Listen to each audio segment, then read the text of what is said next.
Sir एक कल letter जारी हुआ था, आपने देखा भी होगा, ये अमरिंदर प्रसाद सिंह निदेशक प्राथमिक शिक्षा द्वारा एक लेटर जारी किया गया था। कल नहीं जारी हुआ, ये 5/11/2021 को जारी हुआ है।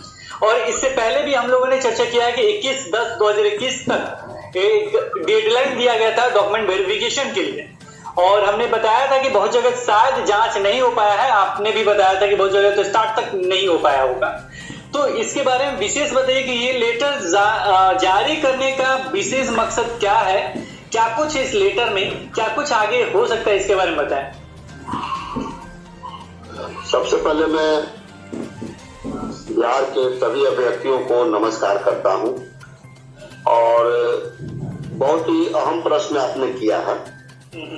जैसे बिहार प्राथमिक शिक्षा विभाग के जो डायरेक्टर साहब हैं माननीय अमरिंदर प्रसाद सिंह ने 5 तारीख के डेट में एक लेटर निकाला। उस लेटर में इस बात की चर्चा की है कि 31 अक्टूबर तक की जो डेडलाइन हमने दिया था, उस डेडलाइन, उस तय समय के अंतर्गत कितने जिलों में काउंसलिंग हुई है, ये कितने जिलों में सर्टिफिकेट यानी प्रमाण पत्र का सत्यापन हुआ है, कितने नियोजन निकाय में नहीं हुआ है, अगर नहीं हुआ है तो क्यों नहीं हुआ है, इसका पूरा मतलब रिमार्क्स भी उन्होंने पूछने का काम किया है। तो हम तो ये कहेंगे कि सबसे पहली बात है कि माननीय प्राथमिक शिक्षा निदेशक महोदय को चाहिए कि सबसे पहली बात है कि आप ये पता लगाइए कि आपके कितने जिलों की नियोजन इकाई में शुरुआत ही नहीं हुई है। अभी बहुत से ऐसे जिला हैं जहां पर इसकी शुरुआत ही नहीं हुआ है, नहीं वहां पर कोषांग का गठन हुआ है, नहीं वहां अभ्यर्थियों का जो सर्टिफिकेट का जो लिस्टिंग होना चाहिए वो नहीं हो पाया है, नहीं वहां पर विशेष दूत में जो जाने वाले व्यक्तियों का नामकरण की घोषणा हो पाया है। तो पहले तो उनको सारे जिलों में इस जो शुरुआत होनी चाहिए वो शुरुआत ही नहीं हुई है, तो सर्टिफिकेट जो है सत्यापन का कहाँ प्रश्न होता है। तो हमें लगता है कि जो प्राथमिक शिक्षा निदेशक महोदय 5 तारीख के जो डेट में लेटर निकाला, उनका मेन मकसद है, और इसके पहले भी कई वीडियो में हमने कहा है कि इनका मूल उद्देश्य है कि अगर अभ्यर्थी जांच प्रक्रिया को लेकर या नियुक्ति पत्र को लेकर के या काउंसलिंग को लेकर के लगातार जो हम लोगों पर दबाव बना रहे हैं, उनको शांत करने का एक अच्छा तरीका उन्होंने खोज लिया है कि हम एक लेटर निकाल दिए, जैसे 1 महीना उधर निकाल करके 31 अक्टूबर तक डेडलाइन दे दिए लड़के लोगों को शांत करने के लिए, फिर उसी को पुनरावृत्ति की जा रही है। हमें लगता है कि छठ के बाद फिर उसकी कहेंगे कि हम समीक्षा कर रहे हैं, और समीक्षा करने के अभी तो उन्होंने रिपोर्ट मांगा है, फिर उसकी बोले एक रिपोर्ट की समीक्षा करेंगे, समीक्षा करने के बाद फिर उन्होंने एक नया डेडलाइन देंगे कि हाँ इतने महीने में हम फिर करेंगे। तो इस तरह से लगातार समय लेते जाएंगे और समय को मतलब लगातार बढ़ाते बढ़ाते उनका मूल उद्देश्य है कि इस बहाली को हम टाल मटोल करके आगे ले जाएं, क्योंकि उनका कहीं न कहीं जो अंदर से अगर उनको करने की इच्छा है, तो हम तो बार बार कह रहे हैं कि सर हम लोगों से एफिडेविट ले लिया जाए, हम लोग को नियुक्ति पत्र दे दिया जाए, और 15 दिसंबर से जो आपने तीसरे चरण की जो काउंसलिंग का जो डेट है उसका शेड्यूल भी आप जारी कर दें। तो कहीं ना कहीं उनको ये सोचना चाहिए और नई नई चीजों को, अब देखिए आज के पेपर में निकला है कि अभ्यर्थियों की सर्टिफिकेट सत्यापन के लिए एक नई व्यवस्था लागू कर दी। इनकी अभी व्यवस्था ही चल रही है और व्यवस्था करते करते ये साल 6 महीना तक ले डाल करके ले जाएंगे। अंत में वो कहेंगे कि सबका काउंसलिंग होगा, सबको एक बार नियुक्ति पत्र देंगे। इस तरह से लगातार डाल मटोल करके आगे ले जाना चाहते हैं। और जो जिन अभ्यर्थियों का चयन हो गया वो 4 महीना से 3 महीना से बैठे, उनकी स्थिति काफी दयनीय है, क्योंकि वो डॉक्यूमेंट सब इनका जब्त है, तो नहीं कोई प्राइवेट सेक्टर में जा सकते हैं, ना स्कूल में पढ़ा सकते हैं, तो पूर्ण रूप से बेरोजगार हो चुके हैं। तो कहीं ना कहीं इस पर सरकार को ध्यान देना चाहिए। और आप नियुक्ति पत्र दे करके आप जांच कराइए, कोई दिक्कत नहीं है, हम लोग शपथ पत्र देने के लिए भी तैयार हैं। तो ये नई लेटर में केवल अभ्यर्थियों को फिलहाल कुछ दिनों के लिए शांत करने का एक नया तरीका उन्होंने ढूंढ लिया, और इस लेटर का कोई मायने नहीं। तो देखा जाए तो इसमें एक डेट भी दिया गया है कि जो भी ये प्रतिवेदन देना है वो 12/11/2021 तक उपलब्ध कराना सुनिश्चित करें। यानी जैसे ही आपका छठ पूजा बाद आपका ऑफिस खुलेगा उसी समय ये देना है। तो देखा जाए तो लेटर तो इन्होंने जो लिखा है, अगर इस पे कार्य होता है, अमल होता है तो बहुत बढ़िया है, लेकिन फिर से जैसे राजेंद्र सर ने कहा है कि फिर से एक नया डेट मिलेगा तो फिर ये बात सोचनीय हो जाएगा, क्योंकि आगे भी डेट मिलेगा तो फिर आगे भी तो हो सकता है, क्योंकि एक डेडलाइन जो मिलता है उस पर कार्य निश्चित रूप से होना चाहिए। लेकिन इन्होंने लिखा है कि स्पष्ट कारण के साथ ये जमा करना है, जो भी सूची आप देंगे वो, तो ये अच्छा चीज है। और ये मांगा किससे गया है कि सभी जिला शिक्षा पदाधिकारी, सभी जिला कार्यक्रम पदाधिकारी स्थापना बिहार से। सर बातचीत को आगे बढ़ाते हैं। अभी ऐसे भी हैं जो अभी तक नहीं जान पाए हैं कि वो अपना सर्टिफिकेट कैसे ले सकते हैं। एक अभ्यर्थी ने कमेंट किया था कि 10 तारीख को दिल्ली में शायद गेस्ट टीचर में उनका कुछ है, उनको वेरिफिकेशन सेट कराना है कि क्या कुछ काउंसलिंग वगैरह कुछ कराना है वहां पे, वो अपना ओरिजिनल सर्टिफिकेट प्राप्त करना चाहते हैं। वो चाहते हैं कि किस तरीके से हम प्राप्त कर सकते हैं। पहला चीज, राजेंद्र सर के उत्तर देने से पहले हम उत्तर दे देते हैं। एक बार जाकर सचिवालय जरूर मिल लीजिएगा। मे भी कल ऑफिस खुला हुआ होना चाहिए, 8 तारीख किसी तरह का कोई छुट्टी नहीं होना चाहिए, तो वहां पे जाके सचिवालय वगैरह चाहे जो भी निदेशक वगैरह उनसे बात करने की कोशिश करें कि मुझे सर्टिफिकेट चाहिए। अगर अर्जेंट हो, आपको लगता है कि जॉब आपको मिलेगा तो। सर आपसे जानना चाहते हैं कि क्या कुछ हुआ, उसका रिपोर्ट बताएं।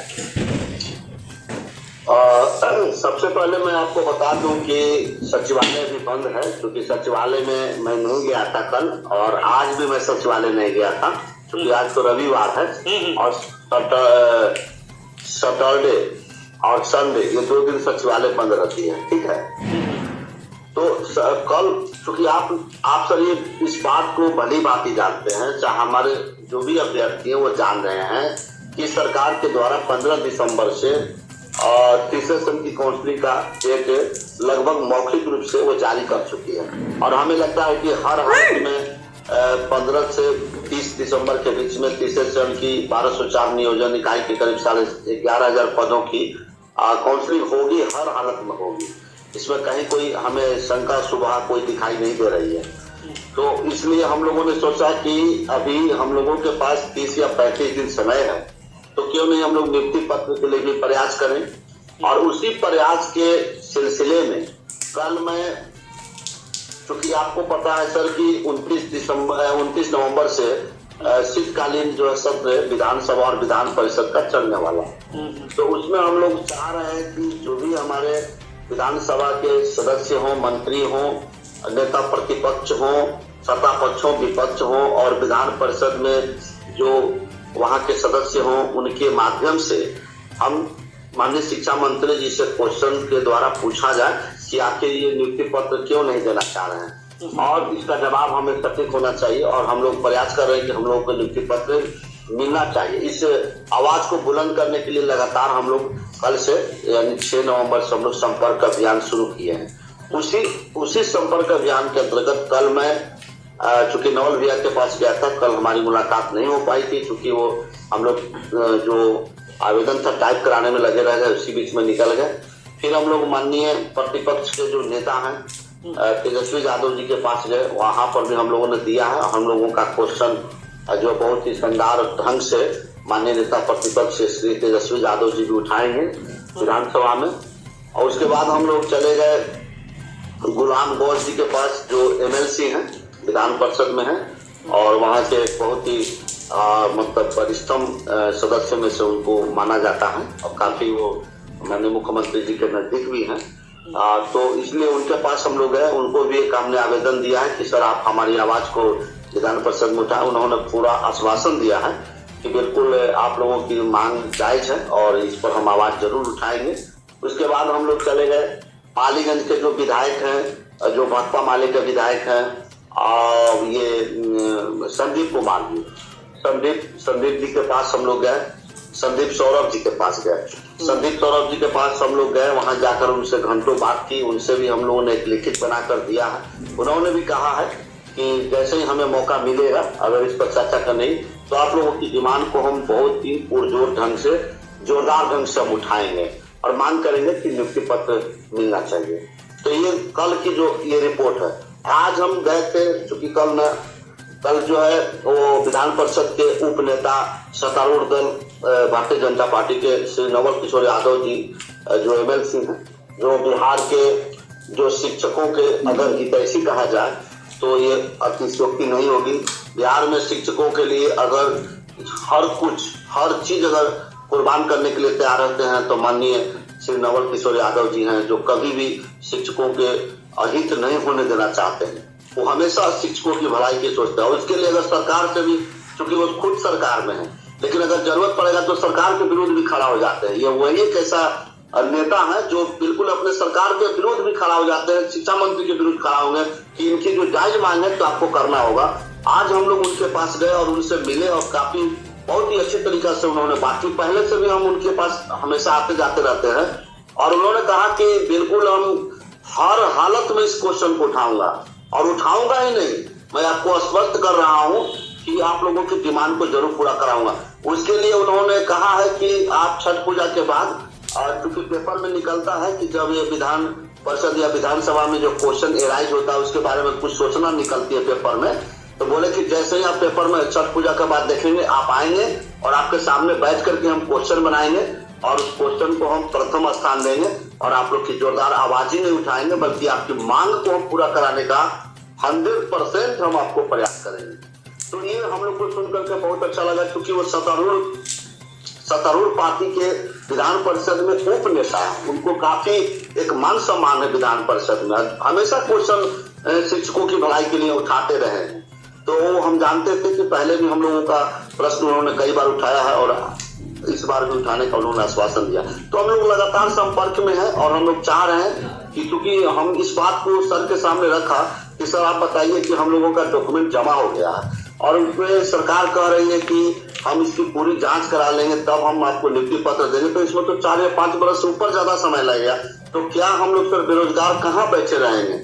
और हमारे बहुत से साथियों की स्थिति काफी दयनीय है, जो काफी इतनी दयनीय है कि अब कहने लायक नहीं है। तो हम लोग तो पूर्ण रूप से बेरोजगार हो चुके हैं, ना हम प्राइवेट सेक्टर में काम कर सकते हैं ना स्कूल में काम कर सकते हैं, तो आखिर हम लोग क्या करें? तो उन्होंने कहा कि नहीं बिल्कुल, अगर आपका डॉक्यूमेंट जमा कर लिए हैं तो उनको नियुक्ति पत्र हर हालत में देना होगा और आप जांच कराएंगे तो 5 बरस 6 बरस 7 बरस तक आपका समय लगेगा, तो उतना देर तक ये बेरोजगार बैठे रहेंगे। तो इसलिए हम इस मैटर को बहुत ही जोरदार ढंग से उठाएंगे ही नहीं, इसमें माननीय शिक्षा मंत्री जी से हम सीधा सवाल जवाब करेंगे और आपकी मांग को पूरा कराने का प्रयास करेंगे। तो हमें बहुत ही आशा और उम्मीद है उनसे, और हम लोग आज गए थे और उनसे काफी अच्छी वातावरण में बातचीत भी हुई है। हमारे साथ अभिषेक चौबे जी गए थे और प्रीतिमाला जी गई थी और हम गए थे, 3 आदमी हम लोग गए थे। तो ये कल और आज का अपडेट है और हम लोग लगातार, चूंकि आज पर्व त्योहार के समय आ गया, सब लोग अपने अपने गांव चले गए, घर चले गए हैं, रिश्तेदार क्या चले गए, बहुत कम लोग पटना में, हमें नहीं लग रहा, बहुत सुनसान लग रहा था, इसलिए हमने सोचे कि आज छोड़ देते हैं, कल देखते हैं अगर 2-4 आदमी और हैं उनसे मिलना होगा, जैसे केदार पांडे जी है, जीताराम मांझी है या और भी है, संजय झा है, उनसे भी हम लोग मिलने का काम करेंगे। अगर पटना में उपस्थित होंगे तो जरूर उनसे मिलेंगे, हम लोग अपनी मांग को रखेंगे। तो जाहिर से बात है, ये एक अच्छा कदम है। अगर उसमें आप लोग का डिमांड होता है, मांग उठता है, तो निश्चित रूप से पूरा होना ही चाहिए। और देखा जाए तो आपके तरफ से एक बहुत बड़ा कार्य किया जा रहा है, क्योंकि बहुत सारे अभ्यर्थी बेरोजगार हैं, उनका चयन होने के बाद ही बेरोजगार हैं। बहुत सारे ऐसे अभ्यर्थी हैं जो तीसरे राउंड का काउंसलिंग का इंतजार कर रहे हैं, बहुत सारे ऐसे अभ्यर्थी हैं जो 7वां जो चरण होने वाला उसके भी इंतजार में है। जब तक 6ठा चरण पूरा नहीं होगा तब तक 7वां चरण स्टार्ट नहीं होगा, ये हमेशा कहा जाता है। इसके लिए जरूरी है कि ये सारी चीज जो अभी प्रोसेस में है वो क्लोज। और राजेंद्र सर, आपने बखूबी सारी बातों को स्पष्ट किया। छोटा सा ही वीडियो रहेगा, फिर मिलते हैं एक नए वीडियो के साथ।